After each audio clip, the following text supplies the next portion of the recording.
to another episode of Handloader TV. We've got a pretty special episode this time. We're out at Gunsight at the shop of Dave Fink, Fink's Custom Gunsmithing. Fink, welcome to the channel. Thanks Jeremiah. For having us. And we have a really neat AR-15 that we're going to build for you. But before we do that, I'd like you to talk a little bit about what you do and your process behind stuff. Sure, absolutely. So we just recently moved up here to Gunsight Academy. We have been smithing in the Tri-City areas for a little over 3 years. So it's, the name's the same, Fink's Custom Gunsmithing. And we specialize in firearm restoration, repair, and modifications. So we kind of do a little bit of everything, whether it's color casing Grandpa's old shotgun, or if it's all the way up to Cerakote something new. And then we love building custom rifles. So in this case, we're going to be building an AR today. It's a Wildcat, and I'm excited. I'm very excited for this. It's been a long time coming. We've had parts we're trying to piece together. As I'm sure you're aware, parts are difficult to come by right now. And it's a 375 Stalker. It's a pretty neat little cartridge. It's based on the AR-15 platform, an overall length of 2.260 inches, so you can fit it in your standard AR-15 magazines. And the neat thing is it's based off a 308. So you can repurpose a ton of different brass so long as the case head's the same. You can use 30-06, 243, all kinds of neat stuff. And what better place to build an AR-15 than here at Gunsight in the shop of Dave Fink. We have done all kinds of stuff with him in the past. You probably remember him from the 280 Ackley video that we did not too long ago. And he does phenomenal, high quality work. So let's go ahead and we'll dive into this details of the build. So when it comes to parts for these kinds of builds, this 375 Stalker, you can use pretty much all the standard AR-15 parts with the exception of you'll need a new barrel and a new bolt. What would you call it? Bolt face? Yep. Bolt head? Yeah, bolt head. Bolt head. Technical terms. Got to get those right. It's important. So it's a pretty simple operation. Let's go ahead and start at the front of the build and we'll work our way back with the muzzle device. Now you recommended this to me. It's a pretty neat muzzle device. Why don't you tell me a little bit about it for the folks at home here? Yeah, so the concept behind this muzzle brake is it is a shielded muzzle brake. So it's always awesome to have a muzzle brake on your rifle. It's going to help reduce your felt recoil, help reduce actual recoil and muzzle rise, and this is going to help you be a better shot when you're downrange. So with that said, a lot of the muzzle brakes are designed to dissipate your gases, you know, sideways, backwards, up, whatever. And so that can get really loud for the shooter, and the percussion is let off, you know, can take a toll on somebody. Right. So I mean, it's kind of nice to be able to channel that all downrange. So the shielded muzzle brake has been around for a while. This is just one version of it, and all it does is the shield gets threaded over top of your muzzle brake, and it redirects all that gas and percussion downrange instead of at the shooter. Or the guy next to you. Or the guy next to you. He'll appreciate this. Yeah, the last thing I do want to touch upon it is whatever muzzle device or muzzle brake that somebody decides to use for their build, always remember, one, we want to make sure the thread pitch is right, and two, in our case, this is a 375, which means the bullet diameter is a 375. This is a standard 308 brake, which the bullet diameter is a 308. So if we were to send the 375 round downrange with this on there without boring it open, you're going to lose your brake. Disaster. Yeah, it's not a good day. No. So we just have to remember that we're going to have to bore this open, in this case to 405, to make sure that there's enough clearance for that bullet to leave the muzzle and go downrange. And this is why it's important to pick a good smith, because he knows his stuff. He can rattle this stuff off the top of his head like it's nothing. He knows it like the back of his hand. It's great. So moving right along here, we've gone ahead and selected this Saturn rifle barrel here. Now, this is my first Saturn barrel, so why don't you give me your professional opinion on this barrel? You've seen a ton of them come through, I'm sure. And yeah, so the crown is cut great. I mean, the actual quality of the actual machining has been great. One of the things that we care most about, you know, the outside can be rusty and whatever, you know, we can work with that because we make that look pretty. But the bread and butter of this thing is the lands and grooves of the rifling. This one looks absolutely great. A lot of manufacturers say, hey, you have to lap your barrel first for the break-in period, this, that, and the other, get all the tooling marks out. This looks like it's already been pre-done. You look down this thing, it looks like it's chrome lined. So I think right out of the box, we get this thing on there, we can go down and start shooting groups immediately, and we don't have to do any break-in process. So for me, as a gunsmith looking at this, especially for a user standpoint, I think this is top of the line. I think it's great quality. Awesome.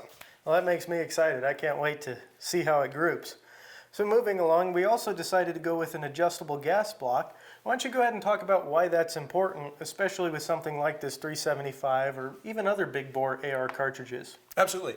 For especially when you're wildcatting, I think it's kind of a good idea to do anyway, because we don't know what this gun is going to really do yet under recoil. It may open really fast, really hard, and so we have to kind of dial down that gas port.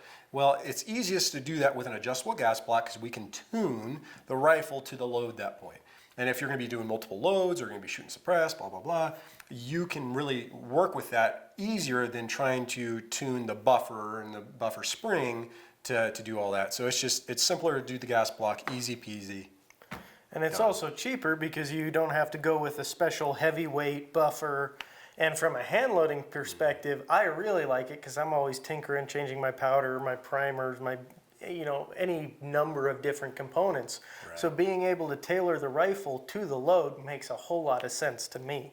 Absolutely. For the rest of the parts, we pretty much went with arrow across the board. We've got an arrow upper, arrow lower, arrow handguard. We got a SOPMOD stock. I believe it's a Bravo company, B5. Don't quote me on that. And then lastly, we have a Timney trigger here. Any thoughts on the Timneys, Dave? I think no matter what rifle you're building, I think it's always a good thing to upgrade the trigger if you're going to be shooting for groups. Because when you shoot for groups, it's always a good thing to know exactly when that trigger is going to break. Timney has done a great job getting into the AR platform and doing something that is super user-friendly. With this trigger, you throw it in there, you don't have to worry about setting adjustments. You don't have to worry about 100 rounds coming back and resetting things because they've moved over time. The Timney is a drop-in match-grade trigger that is perfect for this AR platform.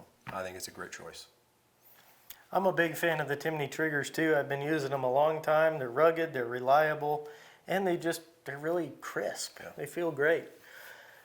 So lastly, we selected a JP Silent Capture spring. Those are kind of nice because it takes away some of that ping or that spring noise that you get in your standard AR-15 springs. Mm-hmm. And then last but not least, I think let's talk about the Cerakote. Yeah, so the color choice on your build, whether it's AR, rifle, whatever, it's kind of like the icing on the cake, right? You get to really make this thing look custom to you.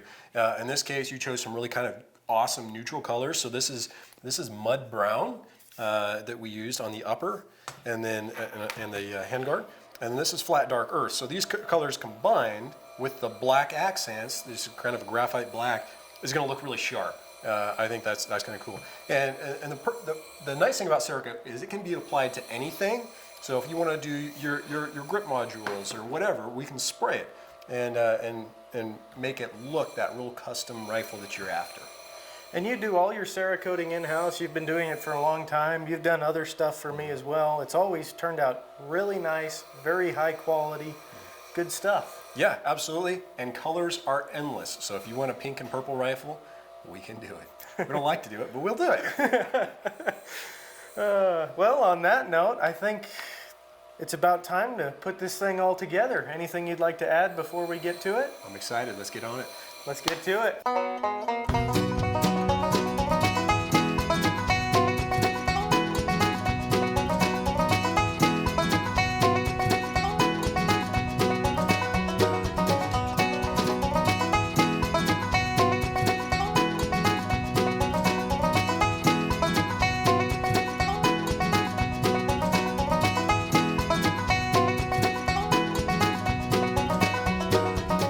One of the things when you're building an AR, they talk about whether or not to stake your castle nut.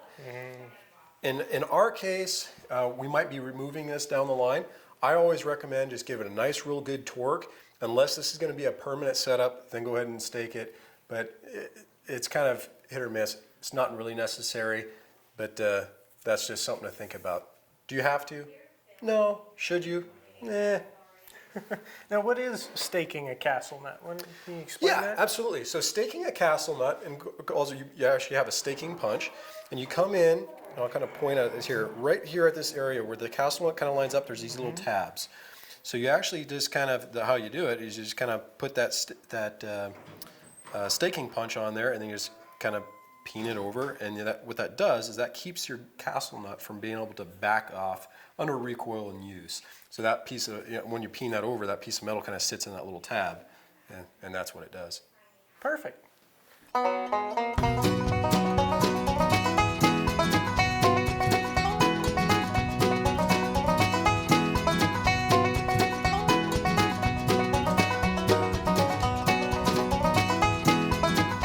does us a really good solid favor.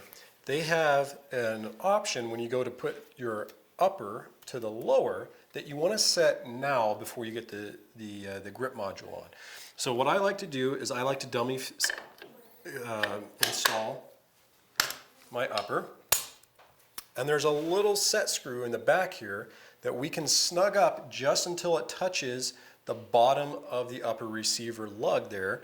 And what that does is it kind of helps eliminate any wobble or slop from your upper and lower when it's all assembled. And now's the time to do it. Once you get the grip on, it's kind of a pain in the butt to do. So now is time to do it.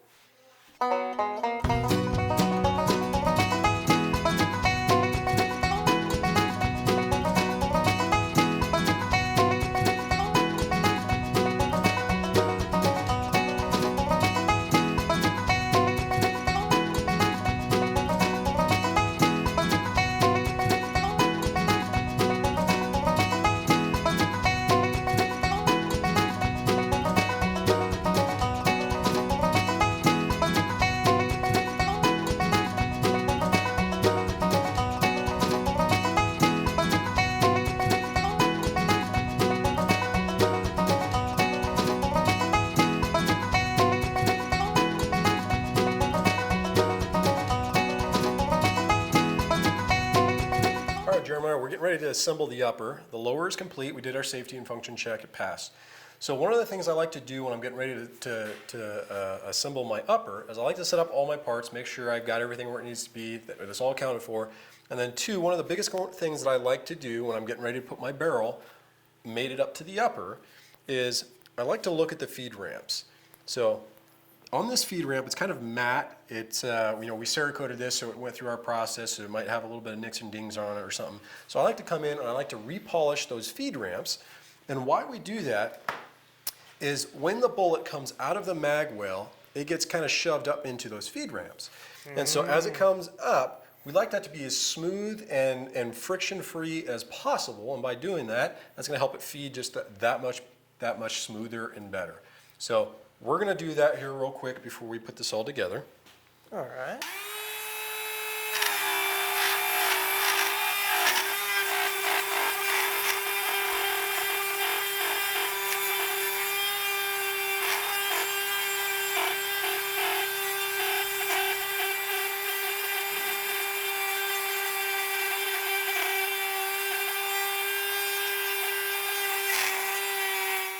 That's pretty amazing what a difference it makes. Yeah, so it's something pretty quick. Now one of the biggest things that you don't forget to do is once you made your polish and you kind of done your barrel work, we got to blow out the chamber, and right in that star channel that's in there, we got to clear all that out, run a bore snake, and then you're ready to put it all together.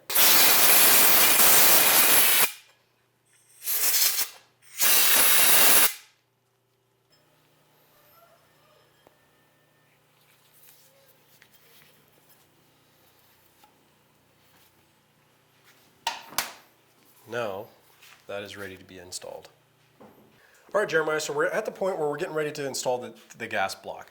The gas block, if you install it properly, can cause you all sorts of headaches and issues down the line. So if we can address those issues now, get them out of the way, then that's something that you can kind of check off your mental list. If you ever do have issues, it's like, I remember I did all that first. So anyway, so one of the things that we want to look at is, especially on an adjustable gas block, our adjustments on this gas block are on this front portion here. Mm-hmm. So as we tune this in and we close that gas port, that's going to hinder gas flow. So we're going to go all the way to close.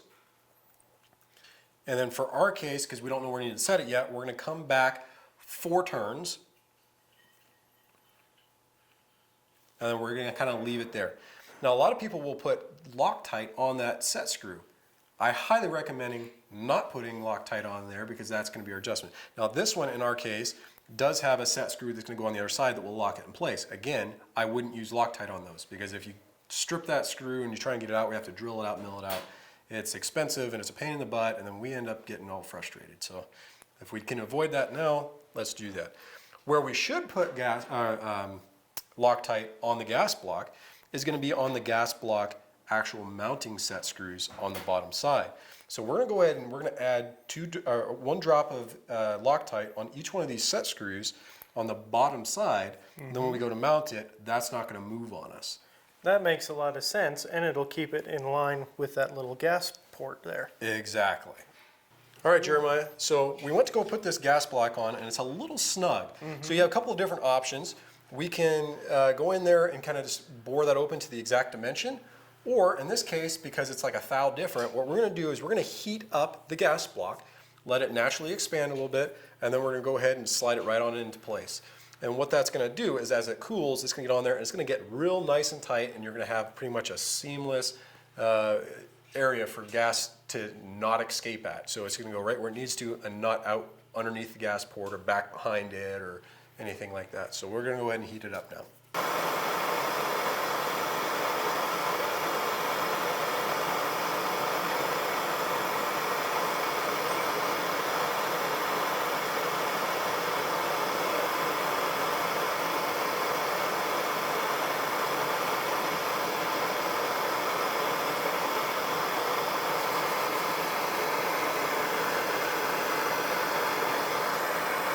Starting to turn it on.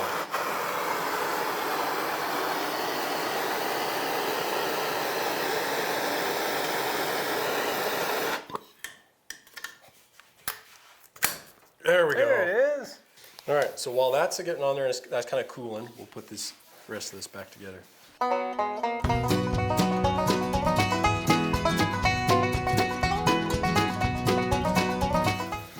So now we're getting ready to put that bolt in. And we got to make sure if we're doing our own build in house, we got to make sure that we open up the bolt face. This one's already done, so we don't have to do that. And we can just go ahead and put it back together.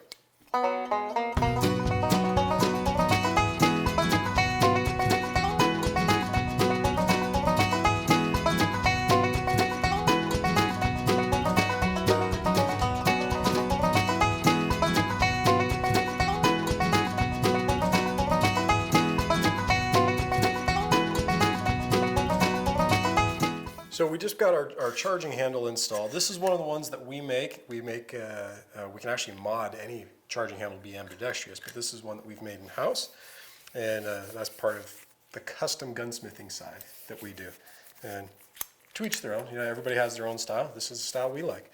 So the lubrication points on your bolt carrier, it's always good to have your bolt carrier lubed. We always want the bottom side of the rails because that's a friction point, and then the body of your actual bolt. So once that's all in there, especially on a new barrel, we want that nice and lubed up. And you're a big fan of the Lucas Extreme oils, right? Yeah, the amount of guns that we clean and process through here, we've used several different types of oils. One of the ones, I'll actually grab the bottle. One of the ones that we found that has been very, very good for any semi-auto gun is the Extreme Duty Lucas gun oil. We like it. You can pick it up at pretty much any hardware store. Our local O'Reilly's actually carries this at the counter. So it's great stuff. They make gun grease. They make all sorts of cleaning solvents and stuff. But the Extreme Duty gun oil I've found to be superb on these AR platform rifles. Good to know. All right, so that cool? Yeah. All right, we can now finish that up.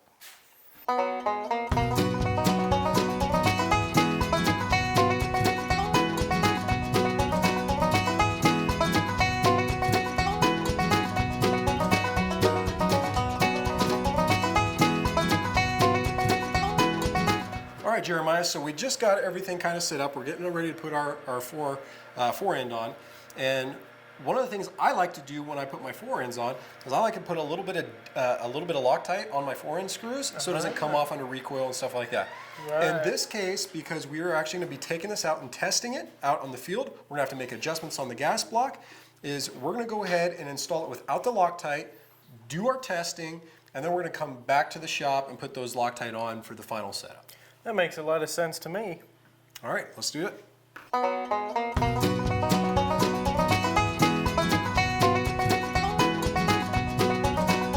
All right, so we're getting ready to bore open the muzzle brake. First thing we're gonna do is we're gonna drill it out just like 5/1000 undersize, and then we're gonna come back and do the final boring. So here we go.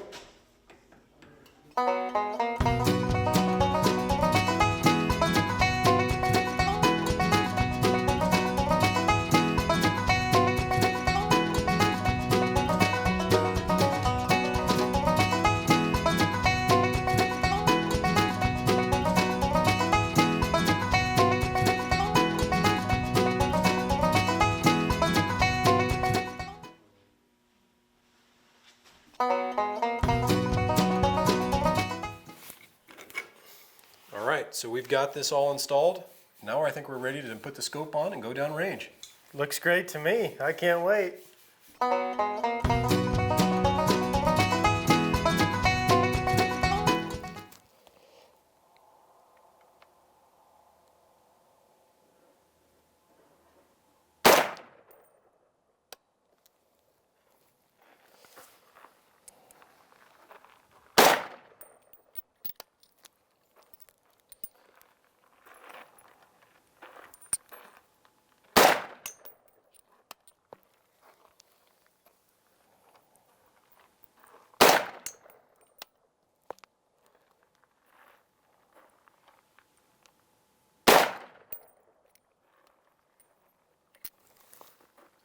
Bolt lock back. All clear. All right, so we're back from the range. The rifle performed really well. We got the gas system dialed in. That was a breeze. Couple turns and we were right there. And performed great. Got consistent bolt lock back. Now we'll put the finishing touches on, right, Dave? Yeah, absolutely. Yeah, just to touch on the gas system tuning real quick. You know, if you're tuning this at home with an adjustable gas block, the best way to do it, to make it as simple as possible, start with one round in your magazine, put it in, fire, and if it hits bolt lock, then that's what you're after. Hit bolt lock, ejection port, roughly 3 o'clock. So if that passes both those, we're good to go. If it doesn't hit bolt lock, we need more gas. So you back off that screw a little bit until you hit it. Anyway, since that's done, like you said, the last thing we had to do on this thing is we are now putting Loctite on our 4-end screws. We're gonna go ahead and put those on, install it, and this thing is done, and you can shoot away with it. So let's go ahead and do it. All right.